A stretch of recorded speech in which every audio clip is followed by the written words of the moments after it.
Welcome back to my channel Darshisha. இன்னைக்கு final day part 2 தான் பார்க்க போகிறோம் கைஸ். எங்களோட பேக்கிங் கிளாஸ் இதோட முடியுதுன்னு நான் வந்து சொல்லிட்டு இருந்தேன். லென்த்தாக இருந்துச்சு அந்த வீடியோ. ஸோ அந்த செகண்ட் வீடியோ போட்டுட்டோம், வாங்க பார்க்கலாம். லாஸ்ட் டேனால 2-3 கேக் செஞ்சோம். அது மட்டும் இல்லாமல் பிஸ்கெட் எல்லாத்தையும் செஞ்சுட்டு இருந்தோம் கைஸ். எல்லாருமே கோஆர்டினேட் பண்ணிட்டு ஹெல்ப் பண்ணிட்டு சப்போர்ட் பண்ணிட்டு இருந்தாங்க. ரொம்பவே ஜாலியாக இருந்துச்சு அதை பார்க்கும்போது. அது மட்டும் இல்லாமல் ப்ளீஸ் நான் வரவா கேமராலாம் சொல்லிட்டு எல்லாருமே இன்ட்ரெஸ்டோட காமிச்சிட்டு இருந்தாங்க. இங்கே இந்த மாதிரி ஒர்க் நடக்கிற கேப்பில் வந்து எல்லாருமே வந்து அரேஞ்ச் பண்ணிட்டு இருந்தாங்க. ஏன்னா இன்னைக்கு வந்து கம்யூனிட்டி லஞ்ச். ஸோ பார்த்தீங்களா சாப்பாடுலாம் விதவிதமாக எடுத்துகிட்டு வந்தாங்க. ரொம்பவே சூப்பராக இருக்குல்ல, பார்க்கறதுக்கே செம்மையாக இருந்துச்சு. ஃபுட்டு எல்லாமே வந்து அரேஞ்ச் பண்ணிட்டு எங்களோட சார் எங்களோட ஹெச்ஓடிக்கு வந்து எங்கள் மேம் வந்து கொடுத்தாங்க. கொடுத்தோடனே நாங்கள் எல்லாருமே வீடியோ எடுத்து எல்லாருமே ஓவராலாக ஃபோட்டோ கேங்காக ஃபோட்டோ எடுத்து வீடியோலாம் எடுத்து ஃபன் பண்ணிட்டு இருந்தாங்க கைஸ். அப்புறமா அவங்களுக்கெல்லாம் கொடுத்துட்டோம்.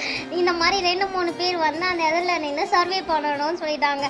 யாரெல்லாம் சர்வே பண்ணுறாங்களோ அவங்களாம் நிற்க ஆரம்பிச்சிட்டாங்க. மிச்சம் எல்லாருமே வந்து க்யூவில் நின்று ஒவ்வொருத்தருக்கும் எல்லாருக்குமே வந்து சாப்பாடுலாம் போட்டு சாப்பிட ஸ்டார்ட் பண்ணிட்டாங்க கைஸ். இவங்க தான் எங்களோட சாரு, இவங்க என்னோட மேம். அவங்க வந்து பேக்கிங் கிளாஸோட சாரு, இவங்க வந்து எங்கள் சுஜாதா. நம்மளுக்கு பிடிச்ச நிறைய ஐட்டம்ஸ் அங்கே இருந்துச்சு. நம்மளுக்கு எவ்வளோ வருமோ அவ்வளோ சாப்பிடலாம். அவ்வளோ சூப்பராக இருந்துச்சு. நிறைய பேர் க்யூவில் நின்று வாங்கி சாப்பிட்டுட்டு இருந்தோம். ரொம்ப ஜாலியாக இருந்துச்சு அந்த ஃபீலெல்லாம். அதுவும் இல்லாமல் ஃப்ரெண்ட்ஸ் கூட சாப்பிடும் போது இன்னமும் ஜாலியாக இருக்கும். ஊட்டி விட்டுட்டு ஃபன் பண்ணிவிட்டு அரட்டை அடிச்சுட்டு இருக்கும் போது அந்த ஃபீலே தனியாக இருக்கும். அந்த மாதிரி தான் நாங்கள்லாம் பண்ணிட்டு இருந்தோம் கைஸ். அதுக்கப்புறமா பிஸ்கெட் பண்ண ஸ்டார்ட் பண்ணிட்டாங்க. இது என்ன பிஸ்கெட்னா கோகனட் பிஸ்கெட் பண்ண ஸ்டார்ட் பண்ணிட்டாங்க. எங்கள் சாருக்கு வந்து கொடுத்துட்டு பார்த்தீங்களா எவ்வளோ அழகாக இருக்குது இந்த பிஸ்கெட். எல்லாத்தையும் பார்க்கும்போது ஓவராலாக நாங்கள் பண்ண டிஷ்ஷஸ்லாம் இங்கே தான் இருக்குது பாருங்க. ரொம்பவே க்யூட்டாக இருக்குல்ல பார்க்கும் போதே. அப்புறமா நீங்கள் நோட்டீஸ் பண்ணணும், இந்த இடம் பார்க்கவே வித்தியாசமாக இருக்குல்ல. இதுதான் எங்களோட ஆடிட்டோரியம் காய்ஸ், மினி ஆடிட்டோரியம்.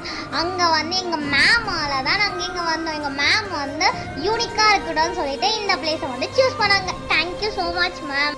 பார்த்தீங்களா என்னோட ஃப்ரெண்ட்ஸ்லாம் எப்படி விளையாடிட்டு இருக்காங்க. அதுக்கப்புறமா மேம் சாருன்னு சொல்லிட்டு அவங்க வந்து பேசிட்டு இருந்தாங்க. இந்த மாதிரி இந்த ஃபுட்டை வந்து எப்படிலாம் ப்ராசஸ் பண்ணோம் அப்படின்னு.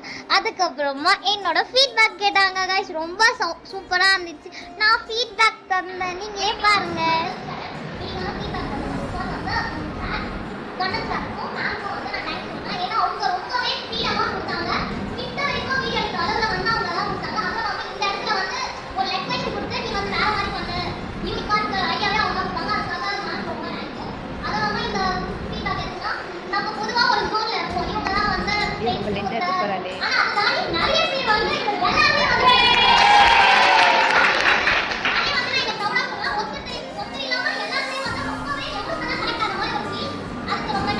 அதுக்கப்புறமா நாங்கள் ஓவராலாக கேக் கட் பண்ணி செலிப்ரேட் பண்ணி ஃபோட்டோஸ் வீடியோஸ்லாம் எடுத்துட்டு வீட்டுக்கு கிளம்பிட்டோம். Bye guys. உங்களுக்கு இந்த வீடியோ பிடிச்சி லைக் பண்ணுங்கள், ஷேர் பண்ணுங்கள், கமெண்ட் பண்ணுங்கள். மறக்காம பிரிட்டி பிரின்சஸ் சப்ஸ்கிரைப் பண்ணுங்கள்.